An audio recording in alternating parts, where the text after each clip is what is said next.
Hello everybody, কেমন আছো সবাই? আই হোপ তোমরা সবাই খুব ভালো আছো আর আমিও বেশ ভালো আছি। এই জলটা হচ্ছে চাকদাই। আমি শুধু ভাবি যে চাকদায় যারা বসবাস করে তারা কিভাবে ট্রাভেল করে। যাই হোক, আজকে আমার কাজ ছিল কাঁচরাপাড়াতে একটা গার্মেন্টস শপের সাথে আমার শুট ছিল। আর গার্মেন্টস শপটার নাম ছিল নির্ধাগা। স্টেশনের একদম কাছে ছিল দোকানটা। স্টেশন থেকে নেমে 2 মিনিট হাঁটলেই দোকানটা পেয়ে যাবে।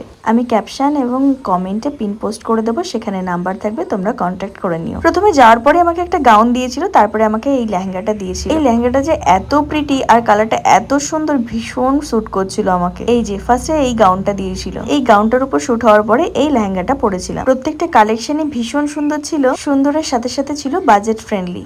সেদিন আমাদের কোনো মেকআপ আর্টিস্ট ছিল না। আমি যতটুকু মেকআপ করতে পারি সেইটুকু মেকআপ করে আমি শ্যুটটা করেছিলাম। আমি যখন এই প্রফেশনে ফার্স্ট আসি তখন আমি কৃষ্ণনগরের কলকা বলে একটা ব্র্যান্ডের সাথে কাজ করেছিলাম। তারপর শান্তিপুর অনেকবার কাজ করেছি, কিন্তু এটা আমার অনেকদিন পরেই কাজ হচ্ছে। এক্সাইটেড তো ছিলাম আর ভীষণ ভালো লাগছিল কাজগুলো করতে। এটা ছিল আমার থার্ড লুক। সুন্দর একটা পিকক ব্লুর উপরে শাড়িটা ছিল, বেনারসি শাড়ি, তার উপর কারদানার কাজ ছিল। তারপর একটা আমি সালোয়ার পরে নিয়েছিলাম, সালোয়ারটাও ভীষণ প্রিটি ছিল। তারপর পরেছিলাম মোস্ট ডিমান্ডিং এই ডিজাইনার শাড়িটা। বিকালের দিকেই গেছিলাম, তার জন্য দেরি হয়ে গেছিল। ওখান থেকে ঝটপট করে বেরিয়ে ট্রেন ধরে নিয়েছিলাম। যেহেতু আমি মেকআপ করেছিলাম তার জন্য মেকআপটা নিয়েই বাড়ি চলে এসেছিলাম। লাইট মেকআপ ছিল তার জন্য। বাড়ি এসে একটা ভিডিও শুট করা ছিল, তার জন্য মেকআপটা রেখে দিয়েছিলাম। তাহলে আজকের মতো এইটুকুই। দেখা হচ্ছে খুব তাড়াতাড়ি তোমাদের সাথে। সবাই ভালো থাকবে, সুস্থ থাকবে।